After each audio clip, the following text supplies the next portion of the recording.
ആരുമില്ല ഇവിടെ. ഇറങ്ങി വാടി. എനിക്ക് 2 വർത്താനം പറയണം. അപ്പൊ ഇവിടെ ഉണ്ടായിരുന്നല്ലേ? നീ അവളെ കൊണ്ടുപോയി വിട്ടോടി കൊരങ്ങേ. ഗോപി, ഇവിടെ കിടന്ന് ബഹളം വെക്കണ്ട. ഞാൻ ഒച്ച വെച്ച ആളെ കൂട്ടും. നീ ആളെ കൂട്ടടി. എനിക്കും പറയാനുണ്ട് അവരോട്.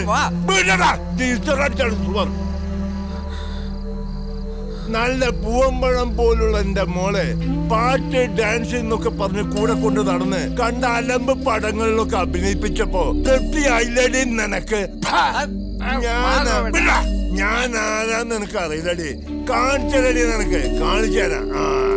ഞാൻ മര്യാദക്ക് അവളെ കെട്ടിച്ചു വിടാൻ പോയപ്പോഴാണ് അവളുടെ ഒടുക്കത്തൊരു സിനിമ. ഒരു കാലത്ത് നീ നന്നാവലടി. പാവായിരുന്നു എന്റെ മോള്. ഇവൾ ഒരുത്തിയാണ് അവളെ നശിപ്പിച്ചത്. ഒരു ടീച്ചർ.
ബുള്ളറ്റിന്റെ ശബ്ദം കേട്ടപ്പോ തന്നെ വിശ്വട്ടം പറഞ്ഞു ഇവിടെ ആളെ തിരിഞ്ഞു.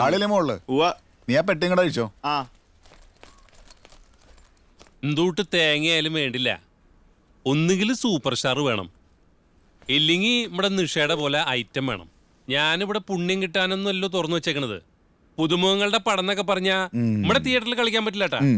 ഒരു വിധത്തിലാ പിടിച്ചു നിൽക്കണത്. ഞാൻ പോണാ വെച്ചേ.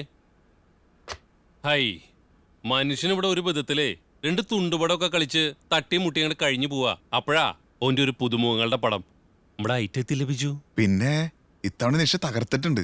ഒരു ഫസ്റ്റ് നൈറ്റും 2 കുളിസീനുണ്ട്. ഒരു ഫസ്റ്റ് നൈറ്റേ ഉള്ളൂ.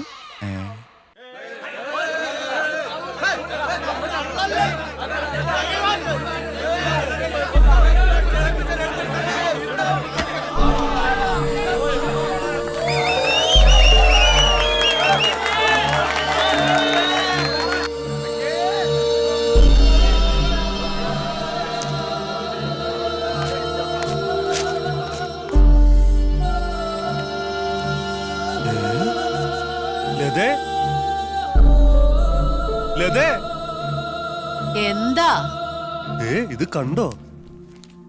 എന്താ ഇത്? കീറി കളയത്. അച്ചു കാണണ്ട. അവളുടെ ഒരു വേഷം.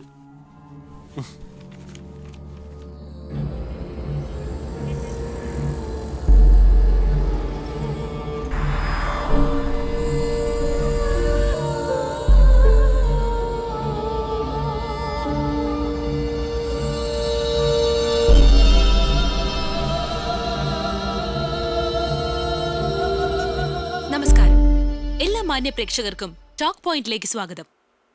ടോക്ക് പോയിന്റിൽ നമ്മൾ ഇന്ന് മുന്നോട്ട് വയ്ക്കുന്ന വിഷയം കേരളത്തിൽ വർദ്ധിച്ചു വരുന്ന അശ്ലീല ചിത്രങ്ങളുടെ അതിപ്രസരത്തെക്കുറിച്ചാണ്. ഈ ചർച്ചയിൽ നമ്മോടൊപ്പം പങ്കെടുക്കാൻ എത്തിയിരിക്കുന്നത് വനിതാ കമ്മീഷൻ അംഗം ശ്രീമതി ഓമന ജോസഫ്, പ്രശസ്ത സിനിമാ സംവിധായകൻ ശ്രീ കണ്ണൻ പിണ്ടിമന, അഡ്വക്കേറ്റ് ബാലചന്ദ്രൻ, നിർമ്മാതാവ് ശ്രീ ഫിലിപ്പ് വടക്കൻ. പിന്നെ സ്റ്റുഡിയോയിലെ ഓഡിയൻസും. ശ്രീമതി ഓമനയിൽ നിന്ന് തന്നെ തുടങ്ങാം. അശ്ലീല ചിത്രങ്ങളുടെ ഒരു കുത്തൊഴുക്കാണ് നമ്മളിവിടെ കണ്ടുകൊണ്ടിരിക്കുന്നത്. കേരള സംസ്കാരത്തിന് എന്താണ് സംഭവിച്ചുകൊണ്ടിരിക്കുന്നത്? ഇവിടെ ചർച്ചാ വിഷയമാവേണ്ടത് കേരളത്തിലെ ആണുങ്ങളുടെ സംസ്കാരമാണ്. ഒരുതരം ബോയറിസ്റ്റിക് പ്ലഷറിൽ പെട്ടിരിക്കുകയാണ് ഇവിടുത്തെ പുരുഷന്മാർ. അതിന്റെ സൂചനയാണ് ഇത്തരത്തിലുള്ള സിനിമകൾ തുടർച്ചയായി വിജയിക്കുന്നത്. മാഡം, ആണുങ്ങളെ ഇങ്ങനെ അടച്ചാക്ഷേപിക്കരുത്. നിങ്ങൾ ഈ പറഞ്ഞ സിനിമകളിൽ അഭിനയിക്കുന്ന സ്ത്രീകളെ പറ്റി നിങ്ങളെന്ന് പറയുന്നു. നിഷ, രേഷ്മ, സജന. ഇരിക്കൂ. ഇത്തരത്തിലുള്ളൊരു ചിത്രം നിർമ്മിച്ച ഒരാളെന്ന നിലയ്ക്ക് മിസ്റ്റർ ഫിലിപ്പ് വടക്കന് എന്താണ് ഈ പ്രവണതയെക്കുറിച്ച് പറയാനുള്ളത്? നിങ്ങൾ ഇത്ര പോസ്റ്റ്മോർട്ടം ചെയ്ത് ചർച്ച ചെയ്യേണ്ട കാര്യമൊന്നുമില്ല. കാണികൾക്ക് ഇവിടെ ഒരുപാട് ഓപ്ഷൻസ് ഉണ്ട്. സിനിമയിലൂടെ അല്ലെങ്കിൽ വേറെ ഏതെങ്കിലും ഓപ്ഷൻസിലൂടെ അതൊക്കെ കാണുവര്. പിന്നെ 2 സൂപ്പർ സ്റ്റാറുകൾ വെച്ച് പടം ചെയ്ത ഒരാളാണ് ഞാൻ. ഈ 2 ചിത്രങ്ങളുടെയും സാമ്പത്തിക പ്രശ്നങ്ങൾ മുഴുവൻ തീർത്തത് ഈ ഒരൊറ്റ നിശാ ചിത്രം കൊണ്ടാണ്. അടുത്തതായി അഡ്വക്കേറ്റ് ബാലചന്ദ്രൻ എന്താണ് പറയാനുള്ളത്?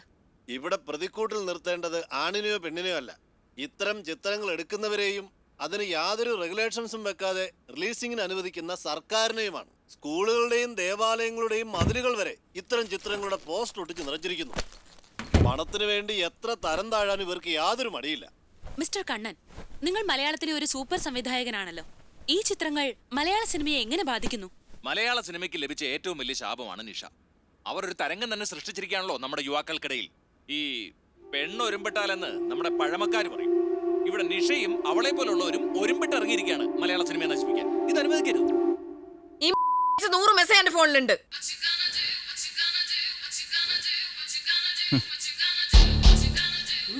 വേർത്തണ്ടില്ലേ അവന്റെ അമ്മയുടെ ഒരു സാരി.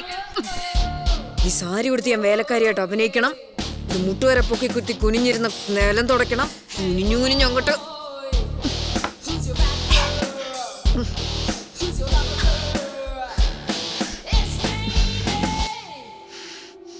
കുനിയാൻ പറയുന്നത് എന്തിനാന്ന് എനിക്ക് നന്നായിട്ട് അറിയാം. അത് കണ്ട് വെള്ളം ഇറക്കാൻ കുറെ അവന്മാർക്ക് അത്ര കളഞ്ഞാ പോരെ. അഴുത പോലെ കുറയണ മറന്നോളും സദാചാരമൂർത്തികൾ. ഓ, ഇവരെ കൊണ്ടാണല്ലോ ഞാനിപ്പോ ജീവിക്കണേ. അത് ഞാനങ്ങ് മറന്നു.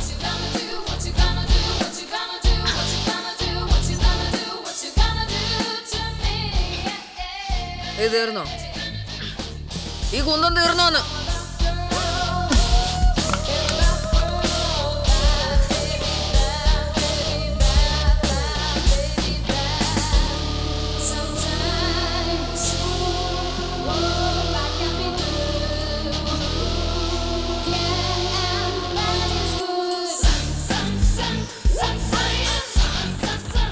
വീടും ആരാധകരും ആരും വരുന്നതിന്റെ അഭിനയം കാണാനൊന്നും അല്ല, മൂടും കാണാൻ വേണ്ടി തന്നെയാണ്.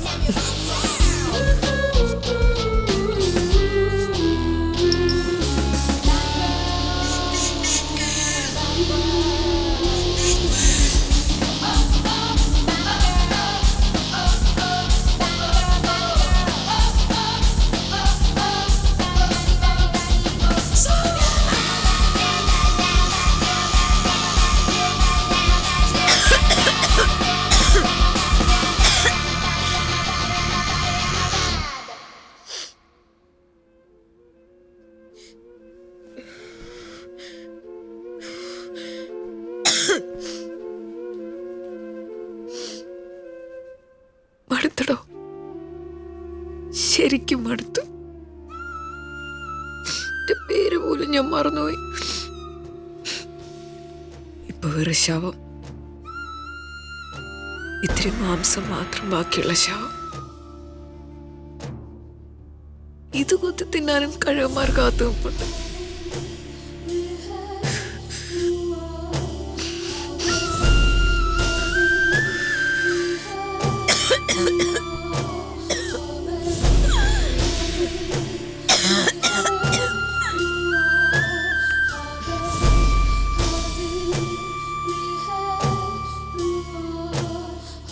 ഞാനൊരു പെണ്ണല്ലേടോ,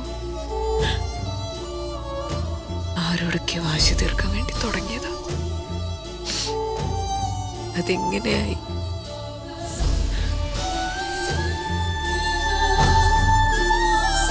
ഒന്നും വേണ്ടായിരുന്നു.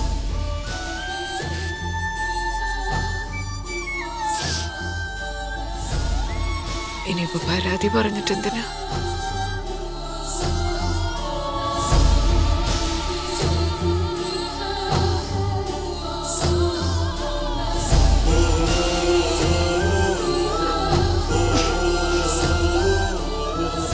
നീ ഭക്ഷണം കഴിച്ചോ? സാവിത്രി പോയി കിടന്നു.